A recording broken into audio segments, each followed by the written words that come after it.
So I wanted to talk today about another example of when you get the regression modelling assumptions being violated. In this case, you have a problem called multicollinearity. Similar to the last lecture, okay, if the regression modelling assumptions aren't satisfied, it's not the case that your laptop will explode. However, it is the case that you may not be able to trust the computer-generated regression modelling output.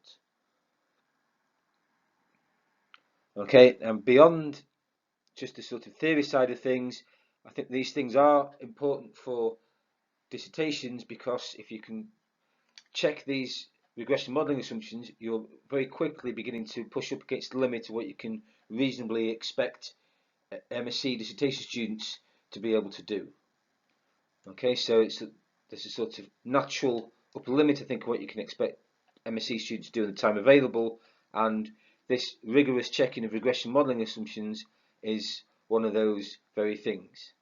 Now, what I've tried to emphasise throughout this lecture is that the subject of multicollinearity isn't a purely theoretical thing. Okay, there's certain circumstances, for example, if you've got survey data, when it's quite common that you'll run up against multicollinearity, and as I said before, this is primarily a practical problem to do with the limitations in the quality of the data that you're able to collect. Okay, it's not just a... So in terms of background reading then, so I've said here, recommend chapter 12 of Gujarati and Porter. However, I've tried as much as I possibly can to make these lecture notes and these lecture slides as self-contained as possible. So in the past, I've had students that have been able to teach themselves just from these lecture slides. So you've got the lecture slides on Canvas, the PDF lecture note booklet on Canvas, and these lecture recordings. So I know it's very difficult circumstances at the moment, but I've tried to give you as many resources as possible to try and counteract that. Okay, so I have recommended chapter 12 of this book, but absolutely tried to make these lecture notes and the resources available to you self-contained. I'm also going to try and turn these lecture notes into a book myself, so you should actually have quite a good supply of information just in the lecture materials already provided to you. Okay, but if you wanted something extra, you could look at chapter 12 of this book here. And one of the things I wanted to sort of say, however, about multicollinearity is it's not just a topic that you find in textbooks. Okay, it's something that I have found that has been an important issue on practical projects that I've been involved with as a statistician. So just to try and give a quick overview of the course then, so it isn't about difficult mathematics. So I'm aware that many of my students have been anxious about mathematical and statistical content in the past. That notwithstanding, I've had very good student results in the past, and especially so last year. In contrast, I do think the course is about communication of information, as we saw hopefully in the first lecture when we were looking at those graphs and tables. And crucially here, it's about critically evaluating computer output. So if the regression modelling assumptions are wrong, it's unlikely that your laptop is going to explode, but perhaps slightly less critically, it's certainly the case that you may not be able to completely trust the computer generated regression output.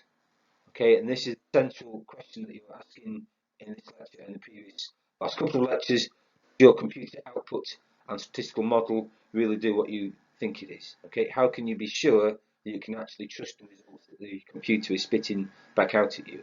And multicollinearity is another example of one problem with a practical data set that means that you have to think a little bit more carefully about which aspects of the computer generated output can you really trust and which do you have to be a bit more suspicious of.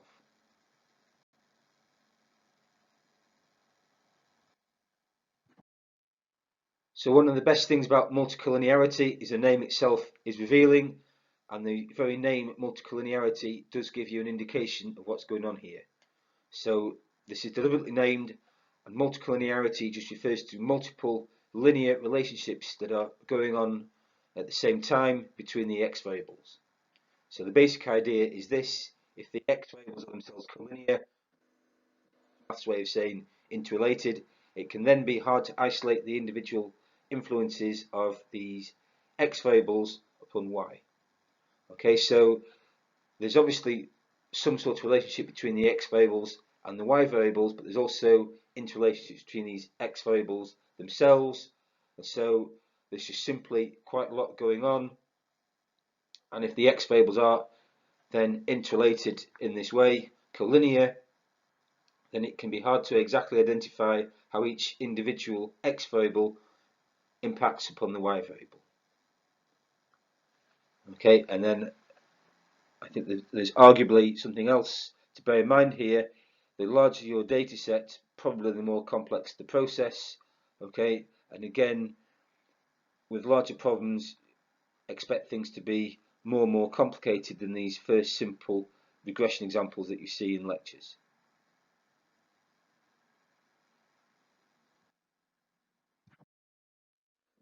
End of the lecture today then. So I wanted to talk first of all about sources of multicollinearity. So again, multicollinearity is a practical problem to do with the practical insufficiencies that you get with the data set that you've been able to collect. Then I'll talk about some theoretical consequences of multicollinearity and practical consequences of multicollinearity. So again, this is a practical problem, and alongside that, because it's a practical problem, you sometimes can know in advance when multicollinearity is likely to be a problem. The classic example of this would be if you're analysing a large set of survey data, in which case it's very likely that you might have multicollinearity in your data set. Talk about some methods to detect multicollinearity and some remedial measures. Now, arguably one of the best and most practical remedial measures is the subject of computational model determination. And here we're going to discuss three methods: forward selection, backward selection, and stepwise selection. And I'll show you a worked example of this, and I worry that perhaps this subject isn't always very well covered, but I think the best, most practical remedial measure probably is something to do with automated model selection. Okay, so just to talk about the nature of multicollinearity then, so it's probably best to think of this as a numerical thing rather than a mathematical thing, and it's a problem that might very well affect the numerical computation involved with whatever software package you're using. Okay, so it says there at the top of the slide, multicollinearity refers to the situation where there is either an exact linear relationship or an approximate linear relationship amongst the x variables. So just bear in mind here, it's a numerical thing, not necessarily just a strict mathematical thing. So if you look at the data set in the table and the slide, so you've got an exact linear relationship between x2 and x3 and an approximate linear relationship between x2 and x3 star. Both those cases would count as multicollinearity, even though in only one of those cases is the relationship exact. Okay, so this doesn't have to be an exact linear relationship. If it's just approximate, that can be enough to cause problems with the numerical routines that your computer's running. So I'd say again, it's not necessarily about mathematical perfection here, it's just, is there a source of error that can corrupt the numerical computational routines that are employed in these software packages? Both situations here would be multicollinearity. Just to say a few words then about the nature of multicollinearity. So I think it is best to view this as a numerical thing rather than a strict mathematical relationship. Okay, if there's an approximate relationship, that may well be enough to corrupt the numerical computational routine run by your computer. So in this first lecture example, there's perfect collinearity between x2 and x3, since x3 is just equal to 5x2. There's not quite perfect collinearity between x2 and x3 star, that should say, but x3 star is almost equal to 5x2.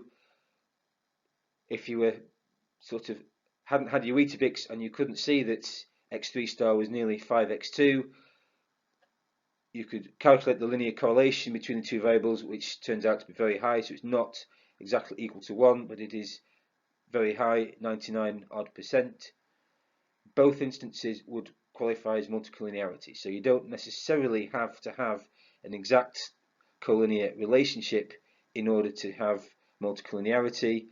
Don't have to have an exact linear relationship in order for this to potentially cause a problem with numerical regression routines. Okay, and I would say here that because you're going to get error in any data set, you're unlikely to get the as we've got in this example. So in terms of least squares estimation then, so there's a rich mathematical theory about regression, well, that's a very different lecture, and it turns out that the best way of estimating a linear regression model is by solving this equation here. Just adding it into my slides. And if you write this down in this way, what you've got is a matrix inverse x transpose x to the minus 1. So the theory implicitly assumes that this matrix can be inverted, and then once you invert the matrix, you can isolate the impact of individual x variables upon y. However, it may not be the case. Okay, so in theory, everything works perfectly, but this may not be the case with a practical data set. So if you have fairly extreme examples like we've seen in the first part of the lecture, if you have exact linear relationships between the x variables, and this would mean that the matrix inverse does not exist. In practice, these approximate linear relationships will be exactly that, approximate, because you'll have sampling error, and what you're likely to get is that because these relationships aren't exact due to sampling error, you can still calculate this matrix inverse x transpose x to the minus 1, but the result may not be numerically stable and mathematically trustworthy. So the main point here is that you may not be able to trust the computer generated model output. So I did want to emphasize that multicollinearity can be a practical problem. So I've encountered multicollinearity in my own work as a statistician. It's not just a purely theoretical problem.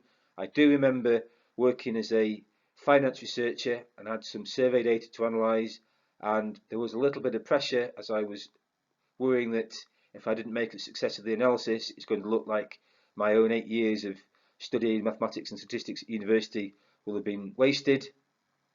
Happily though, I managed to analyse the data correctly, and we got a paper published. So the major practical problem I've encountered in multicollinearity is when I was undertaking a statistical analysis of survey data, where you have regression problems characterised with a large number of variables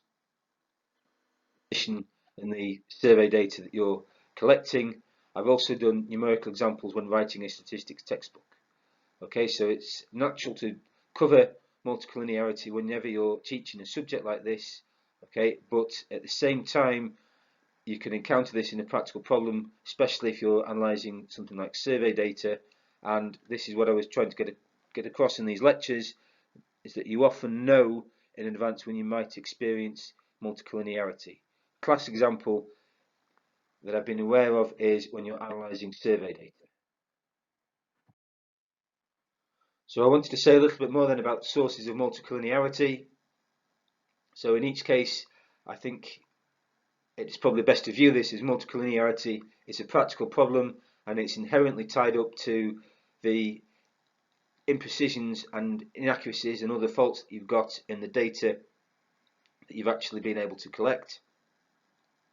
So the classic examples might be the data collection method employed. So if you're analysing a survey, perhaps that's inherently imprecise and there's a certain amount of repetition involved in different parts of the survey. Constraints on the model or the population, if your sample size isn't big enough or isn't deep enough. Model specification. An overdetermined model, so I think a classic example here would be if you've got lots of repetition in your data set, as might for instance be the case with survey data, and sometimes common trends. So if we look back to the example in the lectures when we were looking at the inflation adjusted gold price and the inflation adjusted stock price, so one of the things there that we were doing is correcting for common trends by adjusting for inflation. If you don't do that, it's possible that you might encounter this problem of multicollinearity.